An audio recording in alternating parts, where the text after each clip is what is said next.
To my absolute shock and horror, I was stopped and ID'd at Tesco. But it's at this point that I offer you a very straightforward and upfront apology in that this was very, very slightly clickbait, both in the thumbnail and that introduction I just did. It's not entirely clickbait because I do deliver, there is a point of law here, but you lot just don't click and watch. Otherwise, that's the way YouTube works because I compete with people talking about all sorts of extremist stuff. But by the by, there is an interesting point of law here, because I was in Tesco, I was indeed stopped and ID'd. That starts to sound very much like it's going to rhyme when it wasn't intended to, because I was buying this. Not a sponsored video, by the way, but it's a great drink and I would endorse it because I do like it. But as you may have gathered from previous videos, I stopped drinking entirely about 8 months ago, which deserves its own video over on Black Belt Secrets, which I'll link in the description below so you can go ahead and subscribe there as well. 120,000 plus subscribers, by the way.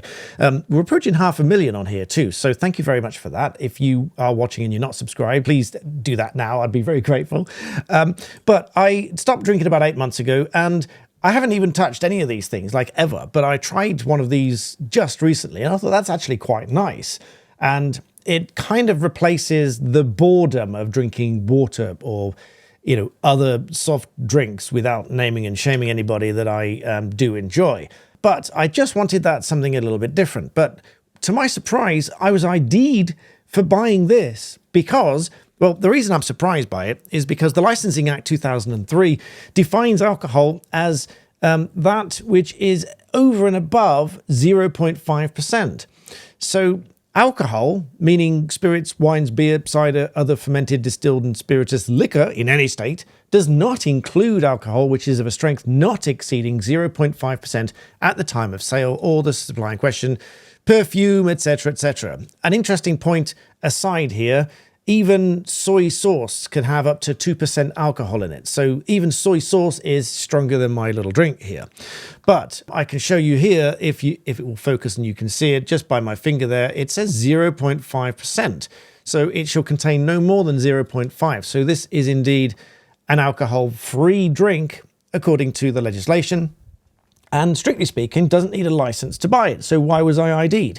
Well, that's because most supermarkets and most suppliers in general comply with a voluntary code of practice whereby they will still ID people. And I've checked this on the Tesco website. As you might imagine, I do read the small print, I'm a lawyer.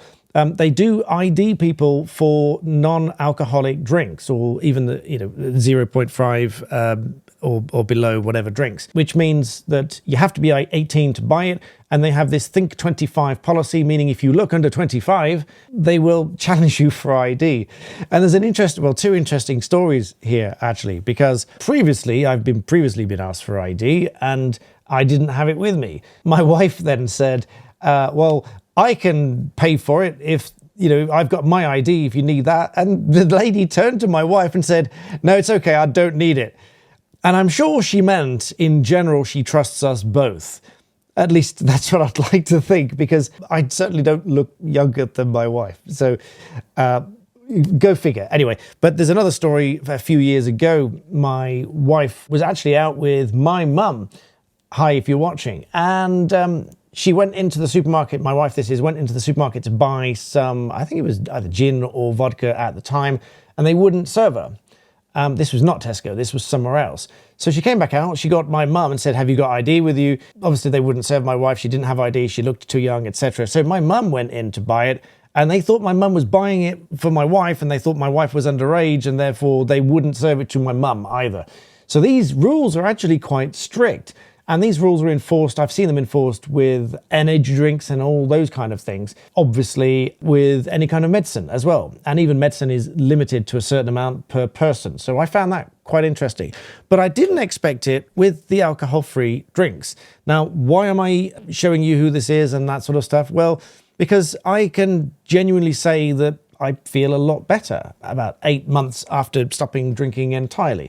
I mean, I would never get drunk, I would never consume a huge amount as far as I was concerned, but I do feel better.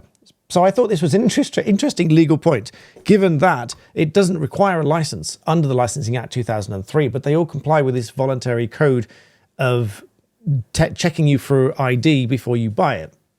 Now, I've got one theory on that. I haven't read all the guidance. I don't have that much time. I'm going training in a minute. But my theory behind that is that I do understand the whole mentality of these kind of drinks and mocktails that they sell in restaurants for younger people.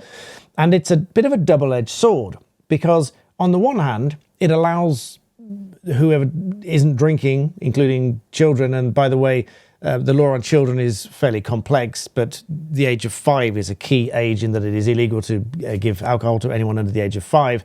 But we'll go in more detail in another video. But I get the whole mentality and the psychology of those who are drinking non-alcoholic drinks, but it is sort of the same pattern and psychology of behavior.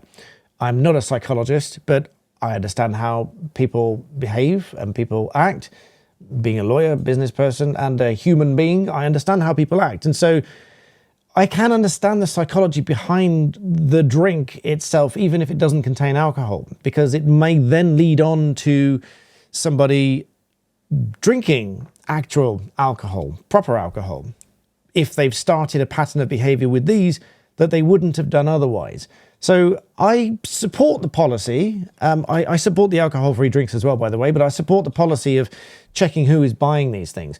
Maybe you think that that's overzealous of the supermarkets and they shouldn't need to do that. Let me know what you think in the comments. And if you're in another country to the UK, let me know what your rules are, if you know what those rules are, because I think that's quite interesting. I think the law is quite specific, and I think the guidance has its place.